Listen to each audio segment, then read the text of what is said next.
Bismillahirrahmanirrahim. Alhamdulillah, saya Cikgu Bakri bin Ismail, tinggal di Taman Lembah Bujang, Merbuk, Sungai Petani. Dulunya seorang pensyarah di Institut Perguruan Sultan Abdul Halim, Sungai Petani, yang mana telah mengidapi penyakit kencing manis selama 30 tahun. Sehingga penyakit kencing manis yang kronik itu menyebabkan saya hampir hilang penglihatan, yang mana sebelah penglihatan kiri saya sudah 10 tahun tidak ada cahaya, hanya tinggal di sebelah kanan, hanya sedikit demi sedikit.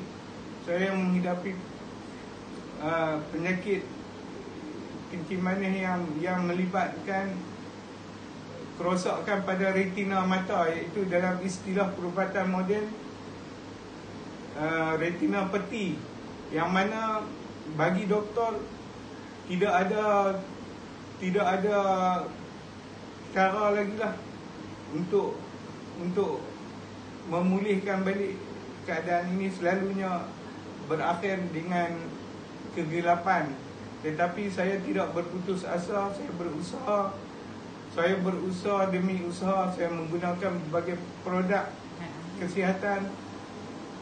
Akhirnya kesihatan saya semakin pulih, dan mata saya belum lagi pulih sebab saya kena berubat dari A to Z, sehingga kesihatan saya sihat kembali. Bahawa saya rasa insya-Allah satu hari saya akan melihat kembali.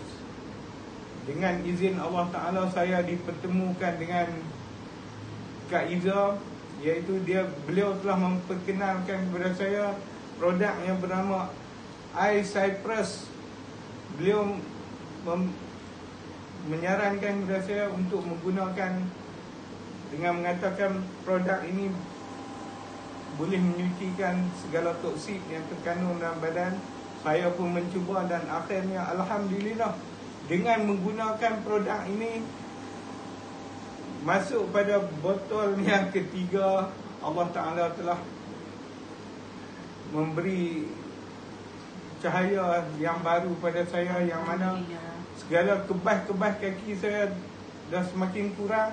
Dan akhirnya saya berfikir kemungkinan tidak mustahil mata saya juga insya-Allah satu hari akan bersinar kembali. Dan lebih kurang sebulan lebih, akhirnya cahaya yang semakin terang dari sehari ke sehari bersinar. Dan saya rasa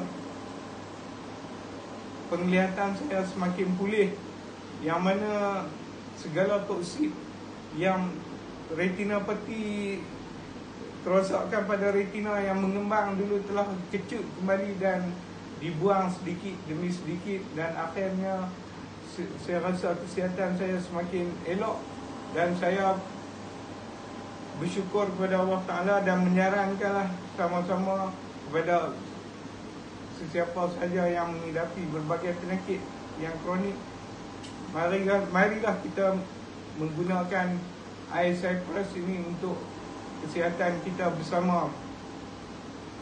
Sekian untuk makluman.